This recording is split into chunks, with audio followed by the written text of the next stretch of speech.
Hello and welcome to my channel. In this video I'm going to give you a quick overview of the basic trading system in the game Sunkenland. I'll show you an example of a handful of trades that I'm making and why. And at the end of the video I'll give you some of the observations that I've seen with this game mechanic and some of the tips I have, especially considering that this game is still being developed. Okay, so let me introduce you to our local small business owner. This is Jessica. She is our trader here in Sunkenland. She's been doing pretty well for herself post-apocalypse. As you can see, she runs the trading outpost by herself, and it's a small hotel. So, fun fact here, Jessica, the small business owner, is actually prior service. She was in the U.S. Air Force, served in Iraq, ran into her a few times while I was out there with the Army. Don't hold it against her that she was in the Air Force, but hey, it is what it is.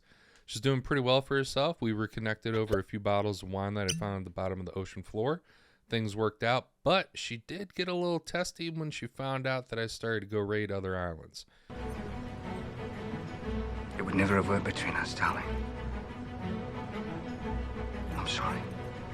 Okay, so let's jump into a few examples of routine trades I make.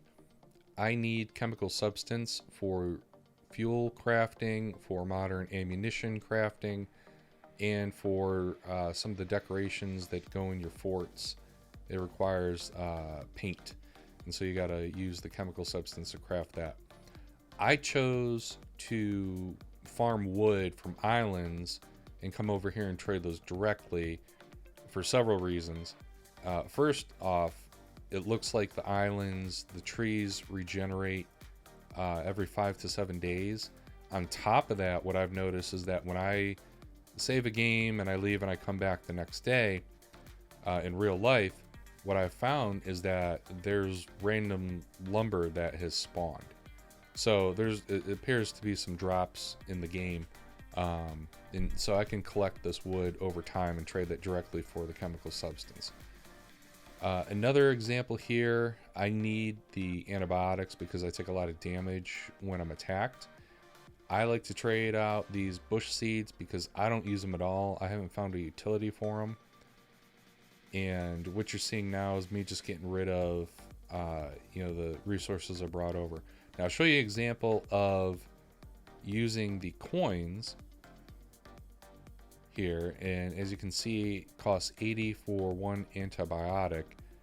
So if you look at the wood that I just traded for the antibiotic, I would much rather use the wood that I can go collect and save the coins, because I don't necessarily think that it should cost 80 coins. I'm going to wrap this video up with some quick final thoughts here. Trade wood. Wood is plentiful if you leave your initial island. It's even more plentiful once you start taking out factions on the islands that have trees.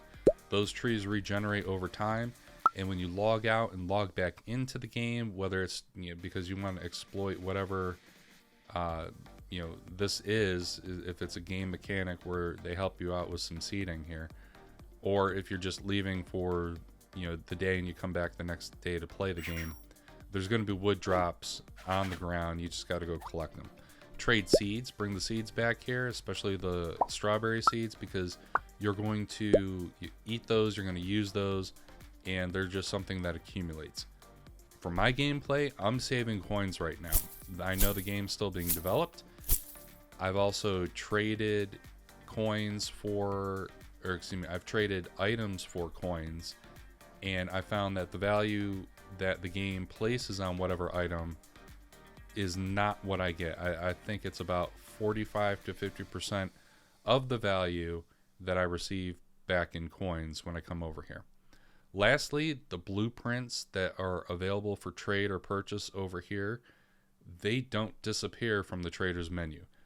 Be careful and watch what you've already traded or purchased from her, because those blueprints, they're not going to disappear, and you can waste resources on buying the same thing that you already have. Thank you for watching. Please make sure you like the video, subscribe to the channel, and turn on notifications.